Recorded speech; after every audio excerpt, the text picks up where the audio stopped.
Hello students, let's start the basic mathematical tools for physics। तो देखो physics में क्या होता है कि कुछ बेसिक मैथमेटिक्स यूज होती हैं जिनको हम आज स्टार्ट करने वाले हैं। तो जो हमारा सबसे पहला बेसिक मैथमेटिकल टूल्स है वो है ट्रिग्नोमेट्री। तो ट्रिग्नोमेट्री होती क्या है? बेसिकली किसी भी ट्रायंगल के साइड्स और उनके बीच के जो एंगल्स होते हैं उनमें रिलेशन होता है। ठीक है, तो एंगल्स आप लोगों ने पहले भी पढ़ चुका होगा और ट्रायंगल भी आपने पढ़ा होगा। तो देखो अभी तक हमने जो भी एंगल्स पढ़े हुए हैं उसको डिग्री में मेजर किया हुआ है। ठीक है, अब फिजिक्स में कुछ एंगल्स डिग्री की बजाय रेडियन में भी यूज किए जाते हैं। ठीक है, तो रेडियन में हमें कैसे कन्वर्ट करना है, कैसे यूज करना है, उसको हम पहले सीखते हैं। तो देखो लेट सपोज कोई भी एक ट्रायंगल है और अगर देखा जाए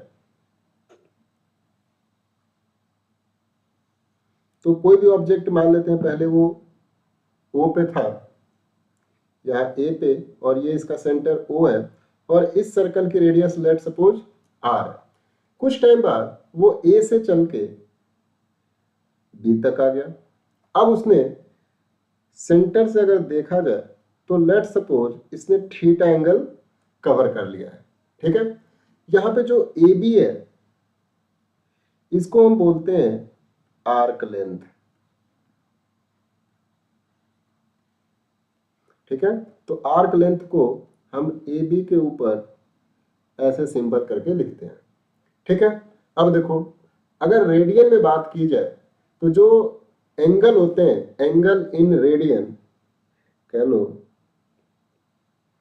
angle in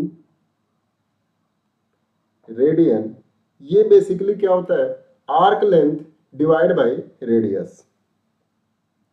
arc length divide by radius, let suppose r. ये जो आता है ये रेडियन में आता है। ठीक है, अब देखो अगर देखा जाए तो किसी भी एक कंप्लीट सर्कल है और अगर कोई भी ऑब्जेक्ट है उसने एक कंप्लीट सर्कल बना लिया तो इतना हमें पता है कि ये एंगल टोटल कितना हो जाता है? 360 डिग्री। मतलब कि एक कंप्लीट सर्कल में 360 एंगल बन गया। अब एक कंप्लीट सर्कल में टोटल इसने कितना आर्क लेंथ कवर कर लिया? अगर देखा जाए बच्चों तो 2 पाई आर हो जाएगा। इतना टोटल आर्क लेंथ कवर करेगा। डिवाइड बाई अगर रेडियस आर कर दें, ठीक है, तो इतना इसने रेडियन एंगल कवर किया है। तो ये आ गया angle in radian, 2 pi r divide by are.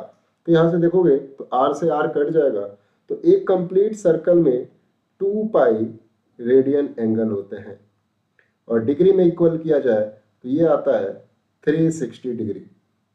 ठीक है, डेट मीन्स कि pi radian equal to 180 degree angle. ये रिलेशन बच्चों हमें याद रखना है। ठीक है, तो कई बार ये भी आता है कि पाई डिग्री से रेडियन में कन्वर्ट करना, या फिर डिग्री से रेडियन में, या फिर रेडियन से डिग्री में कन्वर्ट करने के लिए आता है।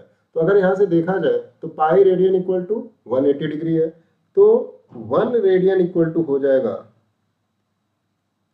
180 डिवाइड बाई पाई डिग्री।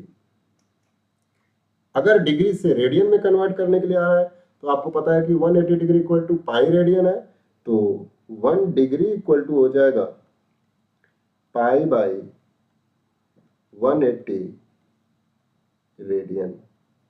ठीक है, तो ये हमें याद रखना है, जब ये रेडियन से डिग्री में कन्वर्ट होना है तो 180 बाई पाई करना है, और डिग्री से रेडियन में होना है तो पाई बाई 180 से मल्टीप्लाई करना है। ठीक है, तो आप चाहो तो लिख सकते हो यहाँ पे, अगर हमें डिग्री से रेडियन में कन्वर्ट होना है तो यहाँ पे हम क्या करेंगे? पाई बाई 180 से मल्टीप्लाई करेंगे, और अगर हमें रेडियन से डिग्री में कन्वर्ट होना है तो हम क्या करेंगे? 180 डिवाइड बाई पाई से मल्टीप्लाई कर देंगे। ठीक है, तो ये बेसिक सी चीजें थी डिग्री से पाई में कन्वर्ट करने के लिए और पाई से रेडियन में कन्वर्ट करने के लिए। ठीक है, अब देखो अगर सपोज है ये कोई सर्कल है, हमने क्या किया कि एक रेडियस ड्रॉ करी, अगर सपोज है उसने यहां से चल के यहां तक कितना एंगल शिफ्ट किया मान लेते हैं थीटा, ठीक है।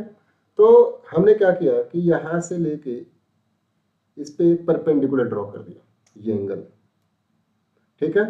Let suppose this distance is x and this distance is y, ठीक है। तो पाइथागोरस थ्योरम के अकॉर्डिंग अगर ये डिस्टेंस r है तो इसकी वैल्यू आ जाएगी root x square plus y square, ठीक है। अब देखो ये हमारा राइट एंगल ट्रायंगल बन गया। अगर देखा जाए तो परपेंडिकुलर के जो सामने वाला एंगल होता है, परपेंडिकुलर जस्ट सामने वाला जो साइड होती है, इसको हम बोलते हैं हाइपोटेन्यूस, ठीक है।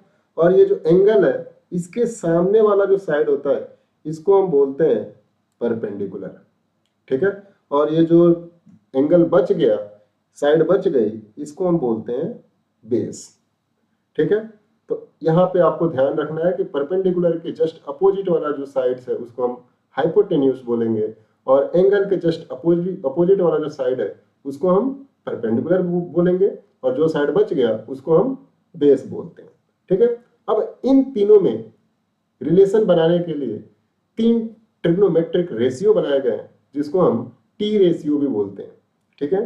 पहला है साइन थीटा, तो साइन थीटा इक्वल टू हो जाता है परपेंडिकुलर डिवाइड बाय हाइपोटेन्यूस, ठीक है। दूसरा रिलेशन बनाया गया कॉस थीटा, तो कॉस थीटा इक्वल टू हो जाता है बेस डिवाइड बाय हाइपोटेन्यूस। और एक तीसरा रिलेशन बनाया गया टेन थीटा, और टेन थीटा इक्वल टू होता है basically sine theta divide by cos theta, और इसकी वैल्यू हो जाएगी परपेंडिकुलर डिवाइड बाय बेस। तो बेसिक 3 ये ट्रिग्नोमेट्रिक रेशियो है साइन कॉस टेन। अगर मैं इनका इन्वर्स कर दूं तो 3 और ट्रिग्नोमेट्रिक रेशियो आते हैं जिनको हम बोलते हैं कॉसेक, अगर हम साइन का इन्वर्स करें, या फिर ऐसे लिख दें 1 बाई कॉसेक थीटा हो जाता है साइन थीटा। ऐसे ही अगर 1 बाई सेक थीटा लिखें तो ये हो जाता है कॉस थीटा, एंड ऐसे ही 1 बाई कॉट थीटा लिखें तो ये हो जाता है टेन थीटा, ठीक है। तो साइन कॉस टेन के अलावा 3 और बेसिक फंडामेंटल आपके टी रेशियोज हैं, कोसेक, सेक एंड कॉट, ठीक है। अब देखो लेट सपोज कोई एक ट्रायंगल है जिसका बेस दे रखा है 4, परपेंडिकुलर दे रखा है 3। तो देखा जाए ये वाला जो साइड आएगा हाइपोटेन्यूस ये 5 आ जाएगा। अगर मैं इस एंगल को मेजर करूं तो ये आता है 37 डिग्री, और ये एंगल आता है 53 डिग्री एंगल, ठीक है।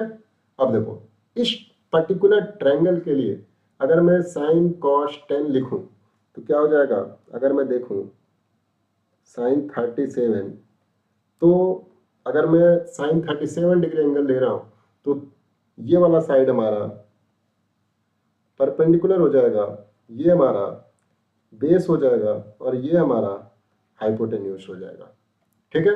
तो देखो साइन इक्वल टू क्या हो जाएगा, perpendicular by hypotenuse, that means 3/5। ऐसे ही कॉस 37 लिखूं तो हो जाएगा 4/5, और ऐसे ही टेन 37 लिखूं तो हो जाएगा 3/4, ठीक है। अब देखो ऐसे ही अगर मैं 53 डिग्री एंगल को बेस मानूं, ठीक है, 53 डिग्री एंगल को मानूं तो ये जो 4 वाला है ये हमारा अब परपेंडिकुलर हो जाएगा, ये वाला हमारा बेस हो जाएगा, और 5 हमारा अभी भी हाइपोटेन्यूस ही जाएगा। तो अब देखो साइन 53 इक्वल टू हो जाएगा 4/5, कॉस 53 हो जाएगा 3/5, और टेन 53 हो जाएगा 4/3। तो ये 3 ऐसे एंगल्स थे जिनको हमें याद करना बहुत जरूरी है, क्योंकि ये फिजिक्स में बहुत ज़्यादा यूज होती है, ठीक है। इसके अलावा एक और टेबल है जो हमें पर्टिकुलर एंगल्स पे याद करने हैं इन साइन कॉस टेन की वैल्यू को, जैसे 0 degree, 30 degree, 45 degree, 60 degree and 90 degree. तो इस पे हमें एक टेबल याद करनी है, आइए उसको बनाते हैं। तो जैसे सपोज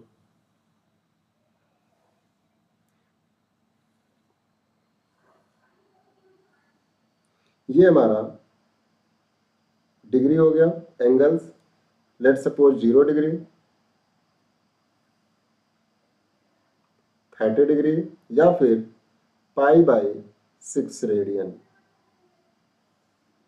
45 डिग्री, 60 डिग्री और 90 डिग्री। ठीक है, तो इस पे हमें कुछ एंगल्स याद करने हैं। अब देखो साइन थीटा का लिखता हूँ, तो साइन 0 की वैल्यू जो होती है वो 0 होती है, साइन 30 की वैल्यू होती है 1/2, साइन 45 की वैल्यू होती है 1/√2, साइन 30 की वैल्यू 60 की वैल्यू होती है √3/2 और साइन 90 की वैल्यू होती है 1। अब देखो कॉस थीटा, कॉस थीटा को लिखने के लिए आपको सिंपल सा रूल बताता हूँ, साइन की वैल्यू को उल्टा करके लिखते जाओ। तो 1 से स्टार्ट करो इधर, तो साइन कॉस 0 की वैल्यू हो जाएगी 1, कॉस 30 की वैल्यू हो जाएगी √3/2, कॉस 45 की वैल्यू हो जाएगी 1/√2 और कॉस 60 की वैल्यू हो जाएगी 1/2 और कॉस 90 की वैल्यू हो जाएगी 0।